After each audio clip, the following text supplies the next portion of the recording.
Andy Hamilton of Track Wrestling here at the National Wrestling Hall of Fame Dan Gable Museum, alongside Jim Brown, the founder and board president of Wrestling for Life.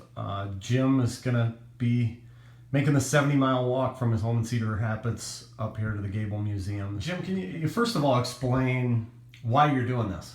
Well, first of all, I'm doing it for two different reasons. The primary one is we want to make people aware of the commitment that Wrestling for Life and I have to the future of wrestling. Willing to get out there and hoof it for 70 miles and just to let people know all of the things that we do. It's called the I Heart Wrestling Walk. And the second reason that I'm doing it, and the reason that I'm doing it this week, is that a week from tomorrow, I had valve replacement surgery.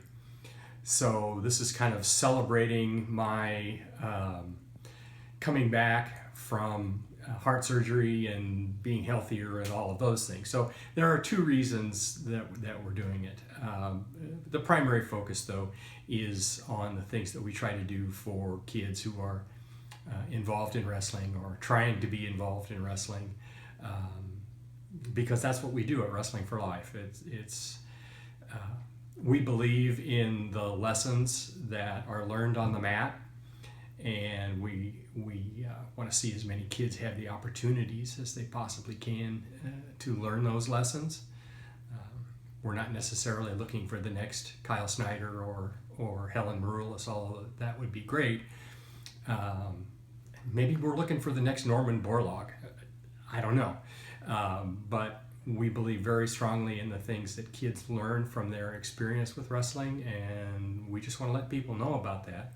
And plead a little bit for some help, because I'm not a wealthy man. We are blessed with some great supporters, just fabulous people who help us do everything that we do every year. But we could use more, because if we had more supporters, we could help more kids. How did Wrestling for Life begin? What exactly was the idea behind it? What has it been able to do for kids during the time since you've started it? Well, part of the credit goes to Al Bevilacqua. I always give Al a shout out. I used to write a wrestling blog that was semi-popular, and one time I featured Al in the blog and his role in founding Beat the Streets. And Al just made it pretty clear to me that more people need to take an active role in the growth of wrestling, and the growth of wrestling, we think, really lies with the younger kids. And so the first thing I thought about doing was I just went to Carver Hawkeye Arena and bought 25 tickets and gave them to a wrestling club in Dubuque County. And that was in 2009. And so for the first 2.5 years, that's what we did. In fact, the organization was then called Tickets for Kids. But then the nice lady who has the actual rights to that name called me and very politely asked me to cease and desist. So we decided to change the name, and it became Wrestling for Life, because we think that, again, we believe very strongly in what wrestling offers kids' lives.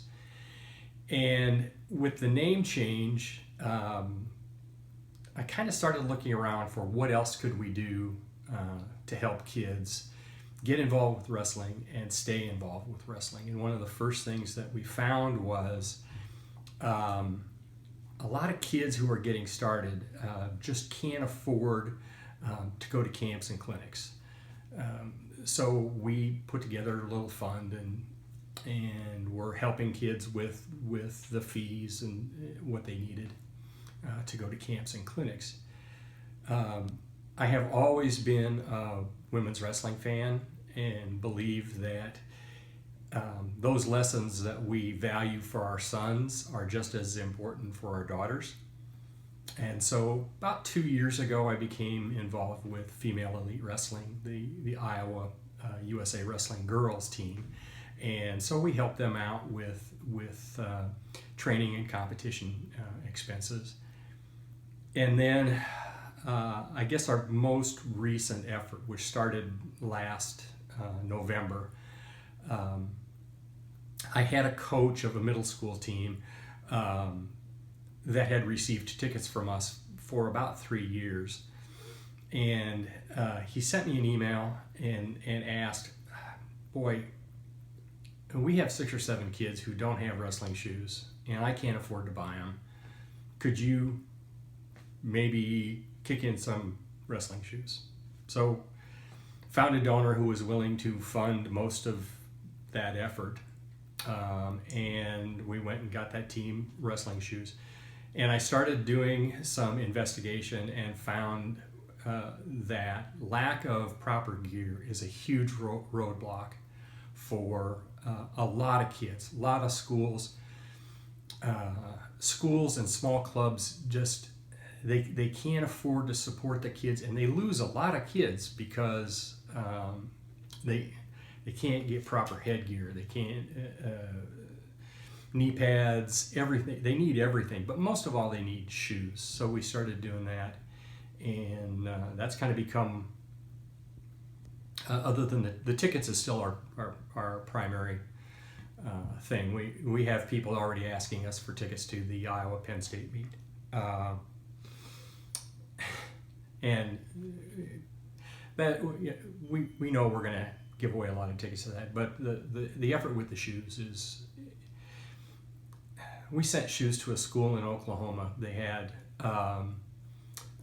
13 kids on their team, and they had 8 pairs of wrestling shoes.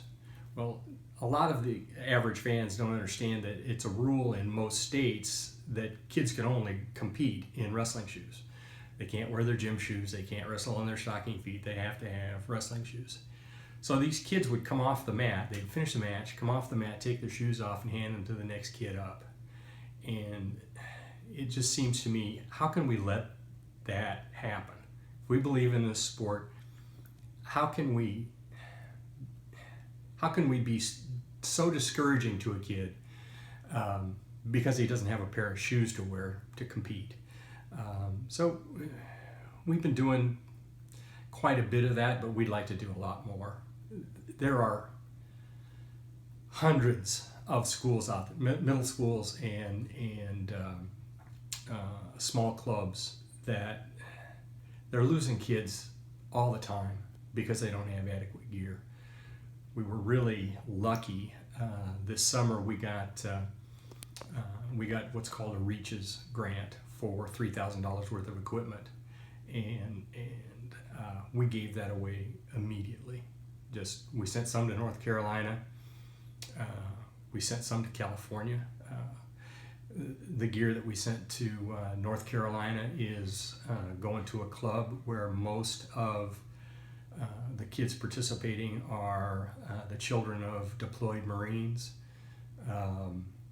The middle school in California that received the shoes from us, it's 85% free and reduced lunch, and the coach there is just battling to start a new middle school team, and he has no money. He has no funds. The school's offering him no funds, so he's paying for everything himself, and he's looking for help, and so we send him a bunch of shoes.